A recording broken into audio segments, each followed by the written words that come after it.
ar, Abre Aspas, o primeiro jornal multidigital do eixo SP-Rio.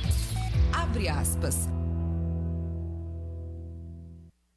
Sexta-feira, 19 de junho, ao vivo pelos Facebooks da SP-Rio+, e do Jornal Vale, está no ar o Abre Aspas, direto dos estúdios da SP-Rio+, no Jardim Aquários, em São José dos Campos, São Paulo. Destaques desta edição: Antônio Paulo Vogel é o provável substituto de Weintraub no Ministério da Educação. Bolsonaro diz que prisão de Queiroz foi espetaculosa. Ex-assessor é levado para o presídio de Bangu, no Rio de Janeiro. Em 24 horas, Brasil registra mais de 1.200 óbitos por coronavírus. RM Vale confirma mais de 600 casos de Covid-19 em apenas 3 dias. E porque hoje é sexta-feira, tem o Foto da Semana de Lucas Lacaz Ruiz. Voltamos já com todas as notícias. Fique com a gente.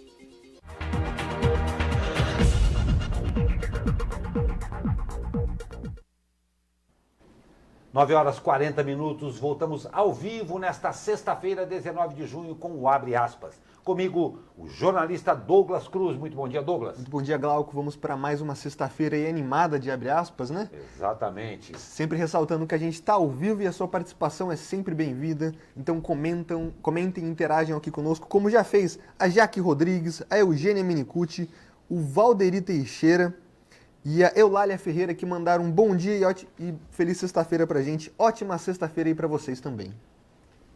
Muito obrigado pela audiência, sejam sempre, claro, muito bem-vindos. Abraham Weintraub anunciou na tarde de ontem sua saída do Ministério da Educação. O ex-ministro publicou vídeo em que aparece ao lado do presidente Jair Bolsonaro e lê um texto de despedida. Sim. Dessa vez é verdade. Eu estou saindo do MEC e eu vou começar a transição agora. E nos próximos dias eu passo o bastão para o ministro que vai ficar no meu lugar, interino ou definitivo. Nesse momento eu não quero discutir os motivos da minha saída, não cabe. O importante é dizer que eu recebi o convite para ser diretor de um banco. Eu já fui diretor de um banco no passado, volto ao mesmo cargo, porém no Banco Mundial.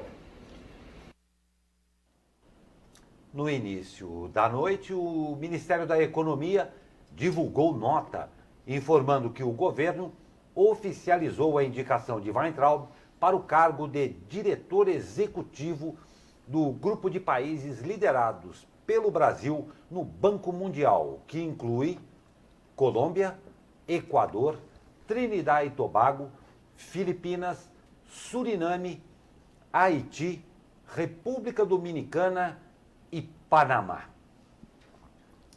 Em trecho da carta, Weintraub disse estar preocupado com a segurança da família. Com a ida para o Banco Mundial, o ministro deve se mudar para Washington, nos Estados Unidos. O presidente Jair Bolsonaro deve escolher o atual secretário executivo do Ministério da Educação, Antônio Paulo Vogel de Medeiros, para ser o substituto interino. Vogel estava como número 2 do órgão desde abril de 2019, por indicação do próprio Weintraub. Formado em Direito, Vogel já trabalhou em gestões petistas no passado. Ele foi secretário adjunto de Finanças de Fernando Haddad na Prefeitura de São Paulo. E Glauco, o que chama a atenção aí é que sabe qual que é a formação do provável substituto? Economista. Já trabalhou em vários bancos aí, como o Banco Mundial, por exemplo.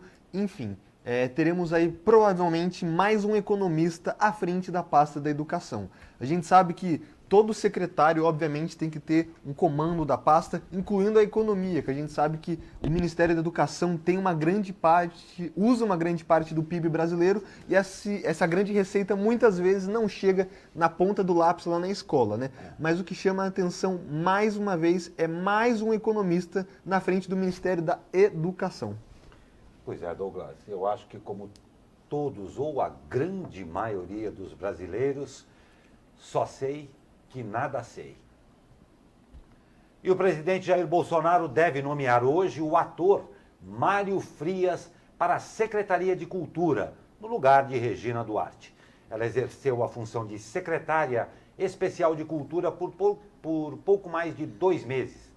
Durante esse período, foi criticada por não dar expediente em Brasília e por não agir com pulso firme em relação a temas importantes pelos bolsonaristas do núcleo, considerados importantes pelos bolsonaristas do núcleo ideológico do governo, que se autodenominam olavistas.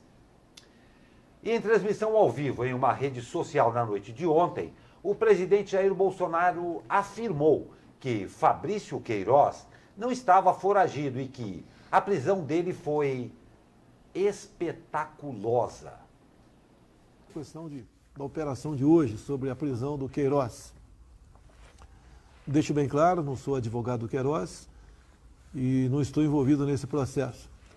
Mas o Queiroz não estava foragido e não havia nenhum mandato de prisão contra ele.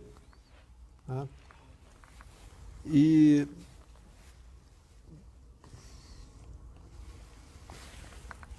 foi feita uma prisão espetaculosa. Né? Já deve estar no Rio de Janeiro, deve estar sendo assistido pelo advogado e a justiça aí siga o seu caminho. Mas parecia que estavam prendendo o maior bandido da face da terra. Mas que a justiça, eu digo, siga o teu caminho. Repito, não estava foragido e não tinha nenhum mandado de prisão contra ele. Né? E, tranquilamente, se tivessem pedido ao advogado, eu acredito, o comparecimento dele a qualquer local, ele teria comparecido. E por que estava ali naquela região de São Paulo? Que é perto do hospital onde faz tratamento de câncer. Então, esse é o quadro. Da minha parte, está encerrado aí o caso Queiroz. Segundo Bolsonaro, parecia que estavam prendendo o maior bandido da face da terra, como vocês ouviram aí. Bolsonaro apontou o motivo pelo qual, segundo ele, Queiroz estava na casa do advogado em Atibaia. Abre aspas. E por que estava naquela região de São Paulo? Porque é perto do hospital onde faz tratamento de câncer. Então, esse é o quadro. Da minha parte, está encerrado aí o caso Queiroz, disse o presidente, como você acabou de ver aí.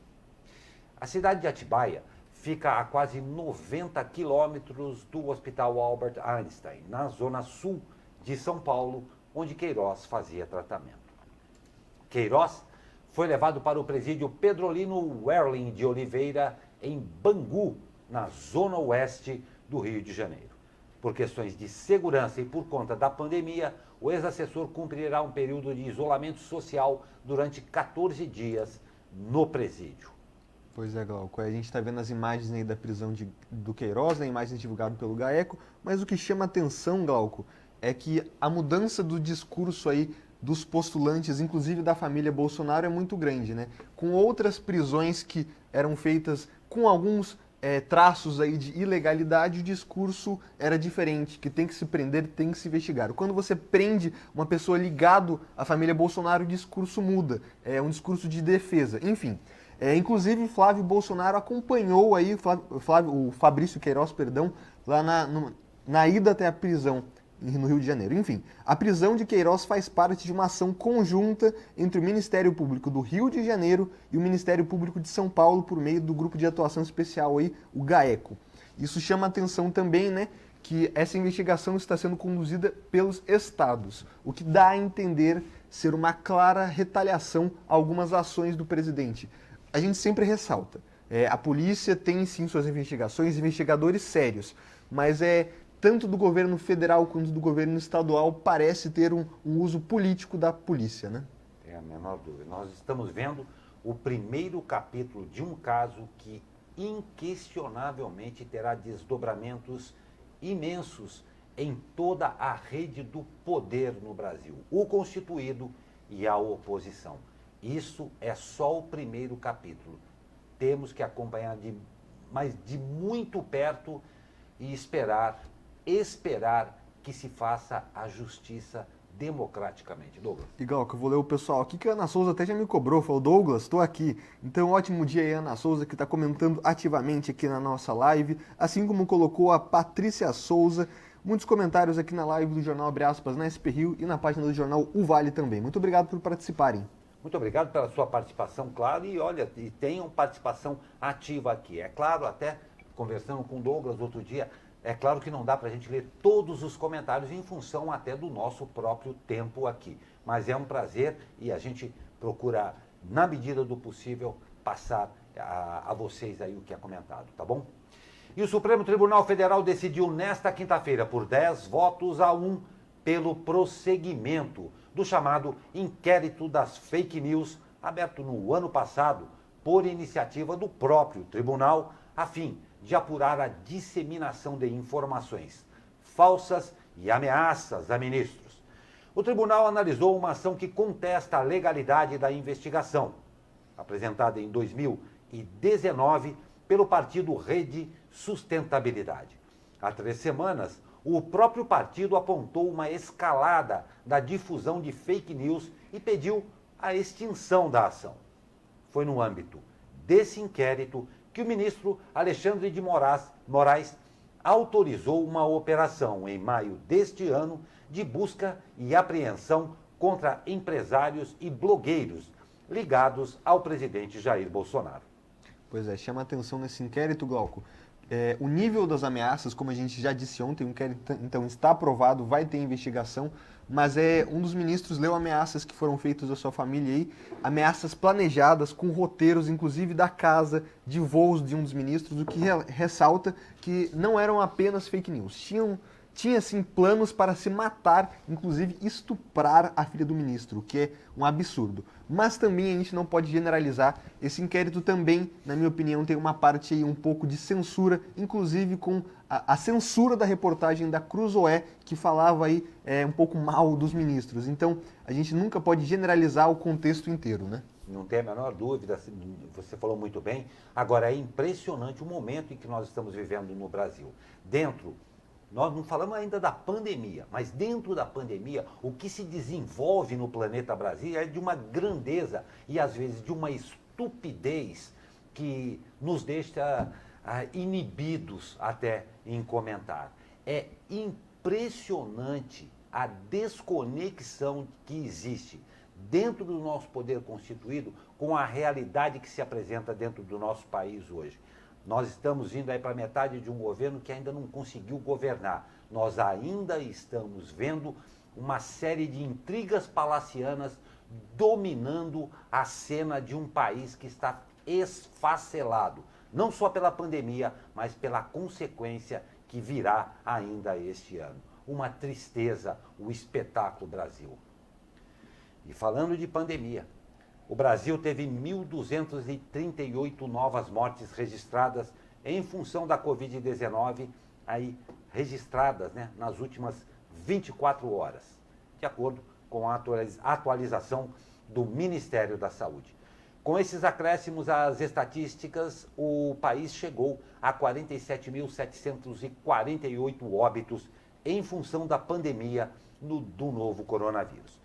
O balanço da pasta contabilizou também 22.765 novos casos da doença, totalizando 978.142. Do total, 482.102 foram recuperados e 2.982 mortes estão em investigação. Com os números ainda na tela, Glauco, a gente ressalta que é a 3ª semana seguida que terça, quarta e quinta, que são aí os dias que são o meio da semana, o Brasil tem mais de 1.200 mortes nesses dias. A gente sempre ressalta que as mortes confirmadas em 24 horas não significam que as pessoas morreram em 24 horas, e sim são as confirmações que podem ter acontecido, por exemplo, no fim de semana. Mas é um número bem alto, um número impressionante, o que mostra que o coronavírus está aí atingindo aí o seu auge neste mês, né? Pois é, e é impressionante como a gente nota aí, não é, Douglas? Um certo arrefecimento nos cuidados, isso daí já virou normal. Não é. Tem que se ter muito cuidado. Impressionante. E o tipo sanguíneo de uma pessoa e outros fatores genéticos podem ter ligação com a gravidade de uma infecção pelo coronavírus, de acordo com pesquisadores europeus que buscam aí mais pistas para explicar por que a Covid-19 atinge algumas pessoas tão mais duramente que outras. As descobertas, publicadas no periódico científico The New England Journal of Medicine, levam a crer que pessoas com sangue tipo A correm risco maior de desenvolver sintomas mais intensos quando infectadas pelo novo coronavírus. No auge da epidemia na Europa, pesquisadores analisaram os genes de mais de 4.000 pessoas em busca de variações que são comuns naqueles que foram infectados pelo vírus e desenvolveram casos graves de Covid-19. Pois é, não significa que quem tem sangue A vai morrer amanhã de coronavírus. Exatamente, que fique bem claro isso. Exatamente, mas o pessoal tem que ficar atento, principalmente os grupos de risco, né? Pessoas mais idosas, trabalhadores e profissionais da saúde, pessoas com hipertensão, diabetes, doenças respiratórias, sobrepeso e também aí mais um acréscimo, não no grupo de risco, mas um pessoal que tem tipo de sangue A também deve ficar atento, como todos nós já estamos, né? Temos que ficar mais, não tem a menor Exatamente. dúvida.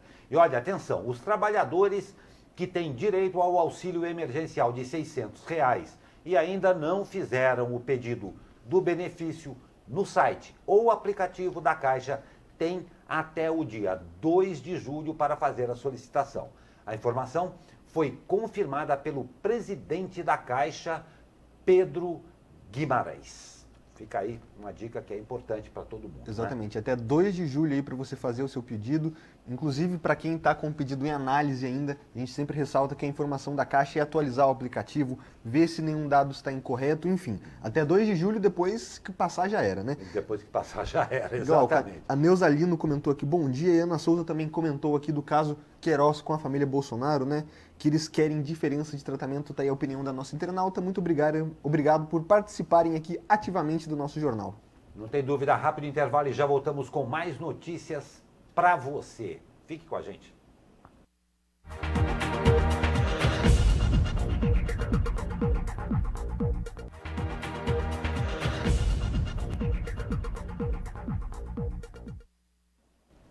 Nove horas e 59 minutos, estamos de volta com o Abre Aspas dessa sexta-feira ao vivo. E a RM Vale ultrapassou nesta quinta-feira 4.500 casos confirmados de Covid-19. Com 100 novos casos diários, a região chegou a 4.543 diagnósticos positivos. No entanto, 12 cidades da região não divulgaram novos balanços. Em apenas 2 dias, quase 600 casos foram registrados, um aumento de cerca de 14%. A região tem ainda 2.435 casos ainda suspeitos e 175 mortes já confirmadas. Recuperados somam 2.848. A cidade com mais casos positivos na região é São José dos Campos, com 1.847, o que representa aí 41% dos casos de todo o Vale do Paraíba. São Sebastião vem em seguida com 455, Jacareí com 416, Taubaté 329 e Caraguatatuba 302. Até agora, das 39 cidades da RM Vale, apenas Lagoinha e São José do Barreiro ainda não tiveram casos confirmados. Todas têm casos suspeitos. Pois é, Gal, quando a gente fala aí que das 39 cidades da RM Vale, apenas 2 não têm casos confirmados, significa aí que o coronavírus já está amplamente disseminado aqui na nossa região, principalmente no interior do estado. Portanto, cabe a nós aí verificar, cobrar da prefeitura aí os leitos de hospital, né? Ontem, São José dos Campos divulgou que estava abrindo uma nova ala do hospital municipal, porque a antiga ala de enfermaria tinha atingido mais de 70% de ocupação. Então temos que ficar atento e principalmente não descuidar agora. Não tem a menor dúvida.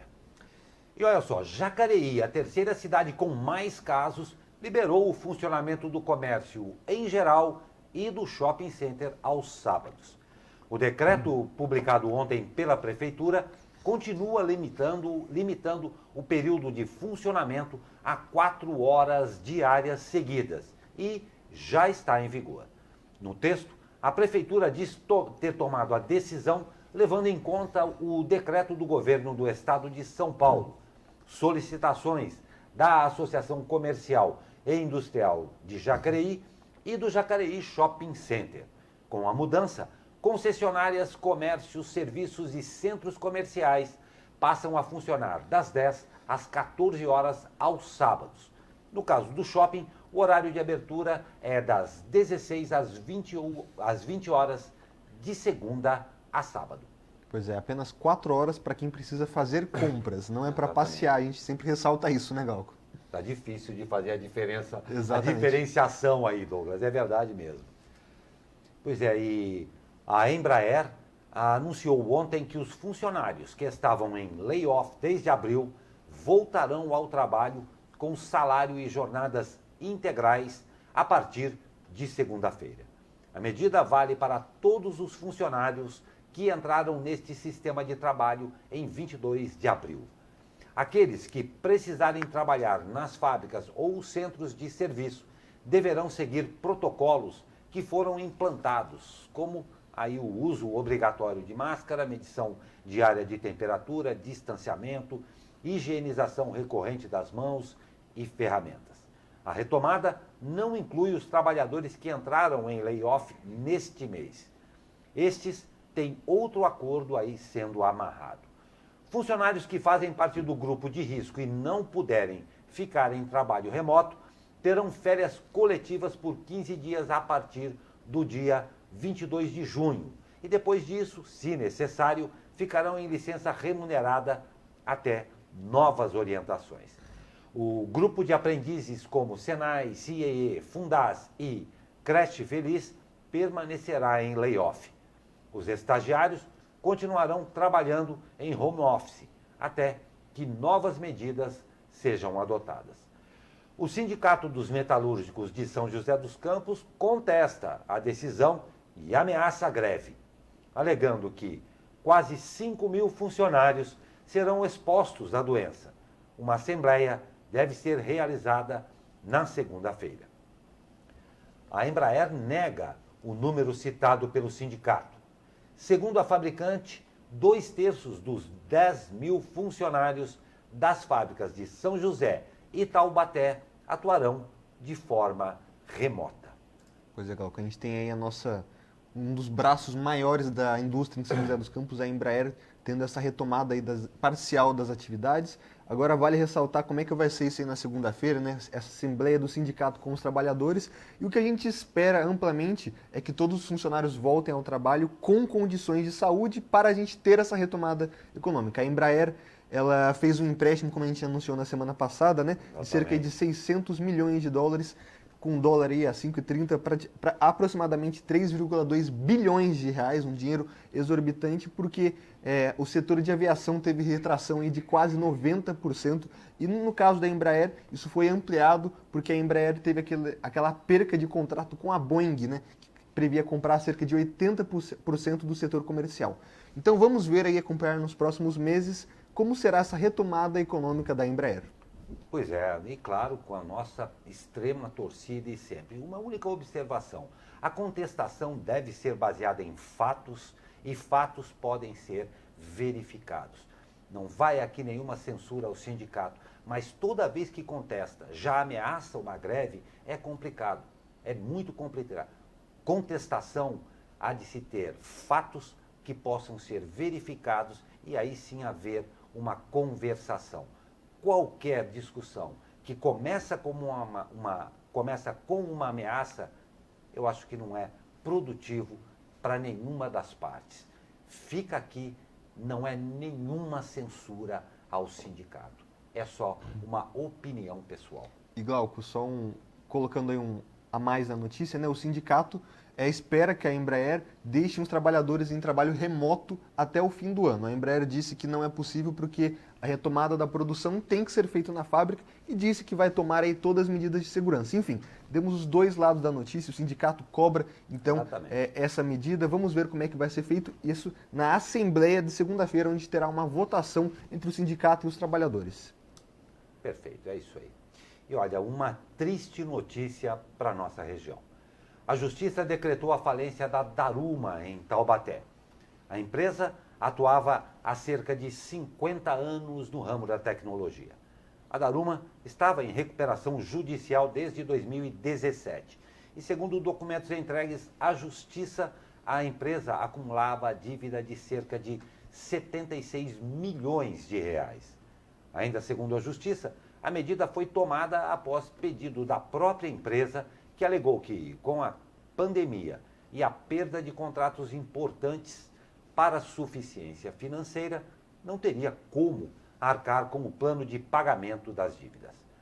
Com o fechamento, cerca de 150 funcionários foram demitidos. A empresa deve ainda cerca de 2 milhões de reais em dívidas trabalhistas. O Sindicato dos Metalúrgicos informou em nota que trabalha no sentido de garantir os créditos trabalhistas dos funcionários da Daruma e está à disposição dos trabalhadores da empresa que desejarem ser representados pela entidade. O advogado responsável pela defesa da Daruma disse que a empresa agiu de boa fé ao reconhecer que não teria condições de arcar com os custos e pedir reconhecimento da justiça da autofalência.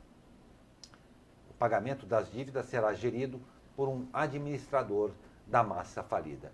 Pois é, né? Mais um exemplo bem evidente aí do que toda essa situação da pandemia também acaba gerando. Este é um exemplo de uma empresa grande, mas existem, sem dúvida nenhuma, você aí em casa conhece alguém próximo ou conhece alguém que conhece que está nessa situação.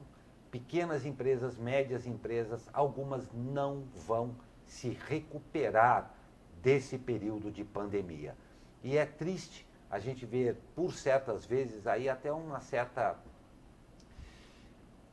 certo deixa para lá por parte de tantas autoridades com relação a esse pequeno empresário que tem lá seus 4, 5 funcionários e que não vai poder voltar, e principalmente uma família, o empresário, com mais 5 famílias que não vão ver recuperadas a empresa. Vai deixar de existir. Uma pena, né, Douglas? Porque é um fato que se alastra por todo o Brasil e uma realidade que até as notícias mesmo deixam muito a desejar por parte de uma atividade mais firme do governo. Muito triste isso tudo. E Glauco, vale ressaltar, como você disse, que a Daruma estava com recuperação judicial desde 2017, então é uma empresa que, como a gente fala, já estava mal das pernas faz muito tempo. Com essa segunda Daruma, com essa pandemia, isso se agravou e chegou aí a falência decretada agora. Mas o que vale ressaltar também, Glauco, 2 milhões de reais em dívidas trabalhistas, ou seja, além desses 150 funcionários que foram demitidos agora, tem muitos funcionários em casa que não recebem, faz muito tempo, mesmo depois de ter saído da empresa. Então é uma situação que às vezes a gente analisa o contexto do comércio, da indústria, mas esquece de falar do lado mais fraco da corda, que é o lado dos funcionários que não estão recebendo. Não tem dúvida. Tempos difíceis pela nossa proa. E a Câmara de São José dos Campos aprovou ontem, por unanimidade, o projeto do prefeito Felício Ramute, que regulamenta os cargos comissionados da Urban.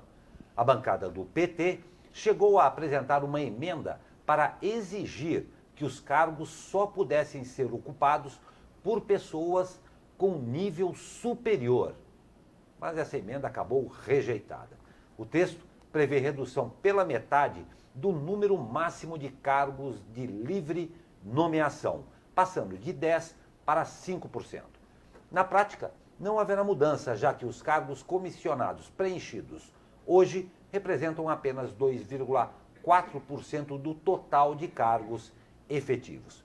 Para o Ministério Público do Trabalho, o projeto não corrige a irregularidade apontada na ação.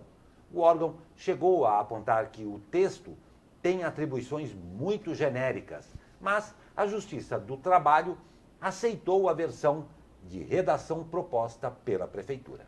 Glauco, ainda sobre essa notícia, um levantamento feito pelo jornal O Vale aponta que no ano passado, pelo menos 40% dos cargos comissionados da urbanizadora municipal eram destinados a lista, né? Candidatos de vereador em eleições passadas, ex-assessores de parlamentares da base aliada, filiados a partidos do grupo de apoio e pessoas que trabalharam ou fizeram doações para a campanha de políticos de legendas que integram a base do governo Felício Ramute. É uma denúncia aí séria que deve ser analisada mais uma vez aí pelo Ministério Público do Trabalho, que já teve causa perdida na Justiça. E Glauco, vamos ler os comentários aqui, que tem bastante gente comentando aqui na nossa live. Ana Souza continua aqui dando suas opiniões pra gente, falando aqui, deixa eu só pegar o comentário dela que saiu um segundo, falando aqui, a vida precisa seguir. Realmente, Ana Souza, a vida precisa seguir, é o que todos esperamos, que essa roda do comércio aí volte a funcionar. O Neymar manda bom dia, ótimos jornalistas, e o Douglas Xavier, meu xará, manda aí bom dia, amigos, ótimo dia para vocês que acompanham aí de casa. Pois é, muito obrigado pela participação de todos vocês nesta sexta-feira iluminada aí, que promete mesmo. Mas a respeito da última notícia, deixe aqui, entre parênteses, engraçado como o tempo é ótimo para a gente ver e rever algumas coisas. Fica aqui para bom entendedor, pingo é ponto, interessante as argumentações com relação a essa proposta aí feita pela Prefeitura. Muito interessante, como o mundo dá voltas, né? Nós vamos a um rápido intervalo e voltamos com o tempo e mais notícias para você. Fique com a gente, porque a gente já está voltando.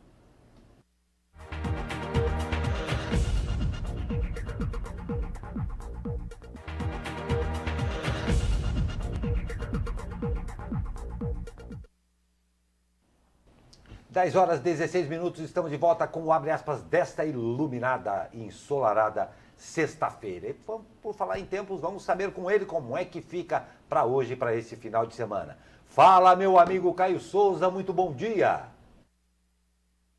Fala, Glauco Turzi, muito bom dia. A massa de ar seco seguirá influenciando as condições do tempo aqui na nossa região nesta sexta-feira. Teremos um dia de céu com pouquíssimas nuvens, bastante sol, temperaturas na casa aí dos 26 graus no Vale do Paraíba e no litoral, 26 também em São Paulo e 22 na Serra da Mantiqueira. No período da tarde, a umidade relativa do ar pode ficar sim perto dos 40%. Por isso vale aquele lembrete de lembrar de beber bastante água. Não há previsão de chuva para hoje. A tendência é de que essas condições permaneçam aí pelos próximos dias, né? Pelo menos até a próxima quarta-feira.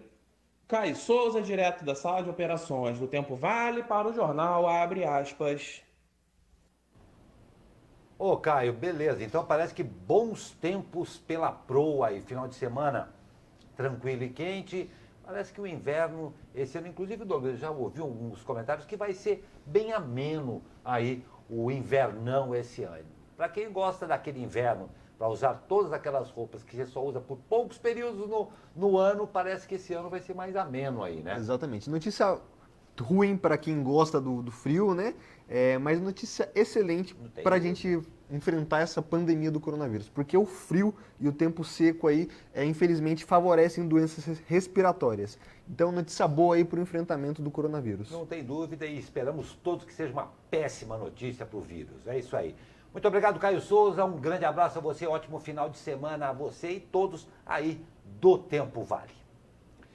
E os Estados Unidos têm a opção de cortar todas as pontes com a China, disse o presidente Donald Trump nesta quinta-feira.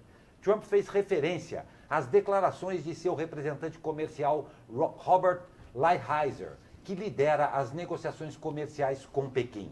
Na quarta-feira, Lighthizer disse que a China estava cumprindo os termos de um acordo que aliviou a disputa que agora era impossível dissociar os dois gigantes econômicos. Conforme matéria do G1, também na quinta-feira, os Estados Unidos adicionaram à sua lista de sanções a empresa mexicana Libre a Bordo e uma companhia relacionada, acusando-as de ajudar Caracas a escapar de sanções norte-americanas na primeira ação formal tomada pelo Departamento do Tesouro contra empresas mexicanas envolvidas no comércio de petróleo venezuelano. Em comunicado, o Departamento do Tesouro disse que impôs sanções a 3 indivíduos, 8 entidades estrangeiras e 2 navios por atividades relacionadas a uma rede que tenta contornar sanções dos Estados Unidos à Venezuela que visam pressionar o presidente de esquerda, Nicolás Maduro. Pois é, sanções aí, nesta guerra de sanções, né, Glauco? A gente ressalta que para as pessoas que acham que o clima no mundo aí está ameno por causa da pandemia, nada disso. Temos tensões entre Estados Unidos e China, Estados Unidos e Venezuela, Coreia do Sul e Coreia do Norte, muitas tensões que têm que ser ressaltadas para não impactar a gente, né? Porque quando a gente fala de Estados Unidos e China, são os nossos 2 maiores compradores. E não só para nós, né? Para o resto do planeta inteiro, são as 2 maiores economias do mundo. É claro que qualquer resfriado para eles pode virar uma pneumonia para a gente aqui abaixo do Equador, principalmente.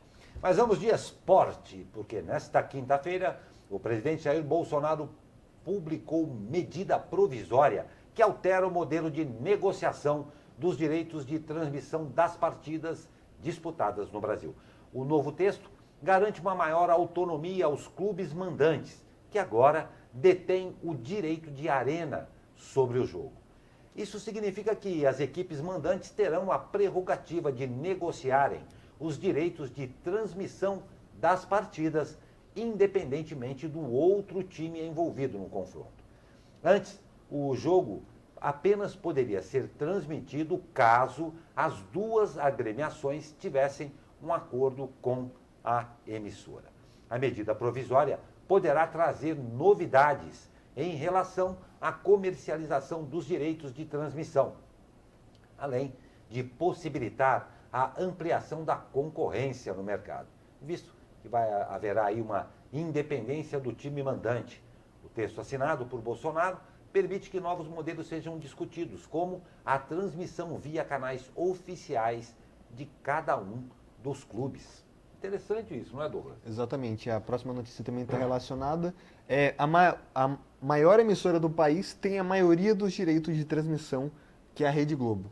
Então, quer dizer que a partir de agora o clube que está mandando o jogo pode escolher independentemente do time visitante. Notícia ruim para os times pequenos, mas é uma notícia que abre aí o leque de mercado excelente para outras emissoras e também para os clubes como, por exemplo, o Atlético Paranaense, que não fechou contratos de transmissões do ano passado e resolveu fazer várias transmissões pela internet. Então, o futebol aí tendo uma mudança no acréscimo, no dinheiro das transmissões. Interessante. Interessante. Uma coisa que eu achei bem interessante também é a outra parte aqui, canais oficiais de cada um dos clubes. Isso gera uma abertura, até de repente, me corrija se eu estiver errado, por favor, Douglas, que sabe tudo de futebol, mas abre uma possibilidade interessante pela criação pelos clubes pequenos de canais oficiais em que eles consigam, ao menos dentro da sua torcida, que fatalmente vai acabar prestigiando, a abertura de mais um canal. Eu acho isso daí positivo. Você acha também que pode ser positivo? Pode ser positivo. A gente sempre ressalta que não existe lado bobo nessa história, né? Os clubes têm, aqui no Brasil, infelizmente, quase 70% de sua receita, sua grande maioria vindo dos direitos de transmissão. Então não adianta a gente culpar só a Rede Globo também não. Vamos ver como é que vai ser a abertura desse mercado, né? Se mais pessoas estarão interessadas em transmitir os jogos, o quanto pagarão para os clubes. Enfim, pode ser uma notícia boa, mas a gente sempre ressalta que não existe bobo nenhum dos 2 lados. Disse Douglas Cruz, a enciclopédia do futebol aqui do Abre Aspas. Muito obrigado, Douglas Cruz. Eu que agradeço, Gal. E na volta do futebol, nada de surpresa. O Flamengo venceu por 3-0 o Bangu nesta quinta-feira pela Taça Rio. A partida marcou o reinício do futebol brasileiro em um Maracanã sem público por conta da pandemia. Com o resultado, os rubro-negros chegaram a 12 pontos e garantiram a presença nas semifinais da Taça Rio. O Bangu, com apenas 4 pode ser eliminado ainda nesta rodada. Na próxima rodada, o Flamengo recebe o Boa Vista, já aí na próxima quarta-feira, novamente no Maracanã. Glauco, eu queria fazer uma crítica bem ácida aqui antes disso, que enquanto teve 3 gols aí no jogo do Flamengo, no complexo do coronavírus montado no Maracanã, não no estádio, mas ali no complexo, tiveram 2 mortes. Então, 3 gols e 2 mortes no jogo de ontem, né? Porque, infelizmente, essa volta do futebol está sendo marcada muito seriamente com também aí as mortes no mesmo espaço. Então, vale ressaltar que, na minha opinião, essa volta no Rio de Janeiro é precipitada, sim. Perfeito. Triste notícia, muito triste notícia. Bom, mas hoje é sexta-feira. E sexta-feira tem... Foto da semana. Lucas Lacaz Ruiz. Pois é, legal aí também o grande repórter fotográfico Lucas Lacaz Ruiz. Hoje trouxe aí uma coisa que é da maior importância, né, Douglas? Que é a obra do Hospital de Retaguarda em São José dos Campos. Obra muito importante e muito esperada também, né? Exatamente. O hospital aí de cerca de 40 leitos, que tem um formato novo de construção, formato aí de no máximo 45 dias. Então são esses blocos que vocês estão vendo aí, são blocos já feitos que você vem e encaixa eles, muito interessante, e o que possibilita essa construção mais rápida, né? A gente ressalta também que a Prefeitura de São José dos Campos se baseia que após a pandemia, esse hospital ainda será utilizado como novo pronto-socorro municipal, possibilitando uma maior abertura de leitos ali no hospital municipal. Enfim, muito interessante, né? A gente vê essa obra rápida e como ela é feita aí retratada nas lentes do repórter fotográfico Lucas Lacaz Ruiz, né, Glauco? Não tem a menor dúvida, e extremamente importante em vários aspectos, creio eu. Claro, em primeiro lugar, para o atendimento emergencial a essa pandemia. Em segundo lugar, a viabilidade do poder público, da administração pública, em qualquer eventualidade, saber que pode fazer isso daí, porque está se adquirindo aí um know-how, pode fazer rapidamente construir um hospital. E em terceiro, muito mais importante, que na sequência, que quando tudo isso passar, que possa ficar aí como uma retaguarda para a saúde pública, que claro, como em todo o Brasil, padece ainda de necessidades prementes, né, Douglas? Exatamente. Vamos aguardar e se a obra será entregue até o seu prazo, dia 15 de junho, sendo que a gente tem uns altos números aí nos hospitais públicos já da cidade. Então, obra muito importante para a nossa cidade. Não tem dúvida, e nós não falamos nenhuma vez, mas parabéns ao Lucas Lacaz, sempre pontual e sempre artista, aí nos trouxe em mais uma semana umas imagens muito interessantes aqui da nossa região. Muito obrigado ao repórter fotográfico Lucas Lacaz Ruiz. E olha só, pesquisadores da empresa paulista Nanox, apoiada pelo programa FAPESP Pesquisa Inovativa em Pequenas Empresas, desenvolveram um tecido com micropartículas de prata na superfície que demonstrou ser capaz de inativar o coronavírus.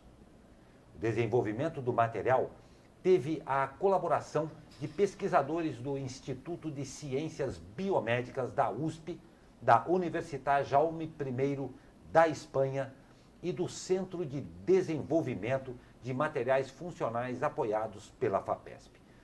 O tecido é composto por uma mistura de poliéster e de algodão, mas é mais precisamente o policóton, e contém 2 tipos de micropartículas de prata impregnadas na superfície.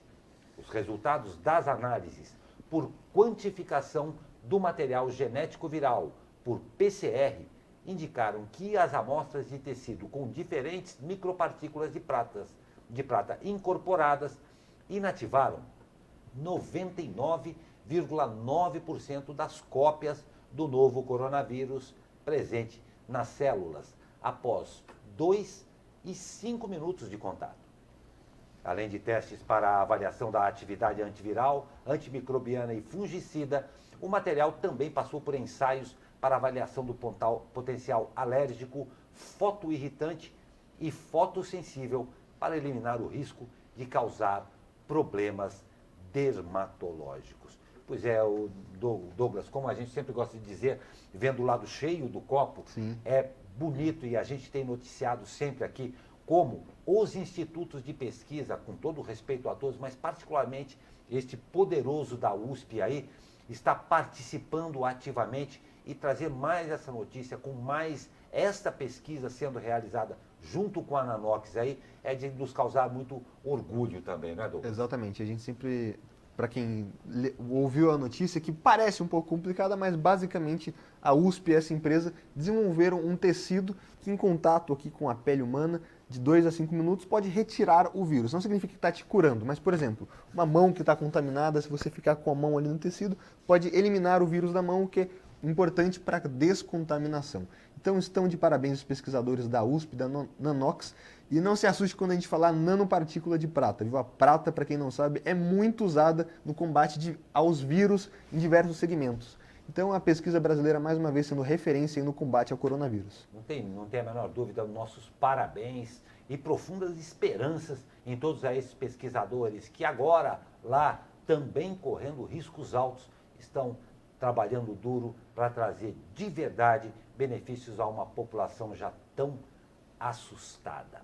Pois é, chegamos ao fim do Abre Aspas desta sexta-feira e aqui dos altos da Cassiano Ricardo vislumbramos um céu azul e esperamos que toda esta beleza da natureza se transporte aí para a sua vida no final de semana. Claro, a você e a toda a sua família. Douglas Cruz, ótimo final de semana. Vamos à sexta-feira. Vamos à sexta-feira, ótimo final de semana. Você, Glauca, todos que acompanharam a gente aqui no Abre Aspas, obrigado por interagirem conosco, mandarem suas opiniões, mensagens, sugestões e etc. A gente ressalta que no fim de semana não tem jornal, mas você pode ficar ligado o dia inteiro aí no site da SP Rio Mais com notícias atualizadíssimas. Pois é, um ótimo final de semana a você e a toda a sua família. Paz, saúde, porque o resto a gente inventa. Até segunda e um ótimo final de semana.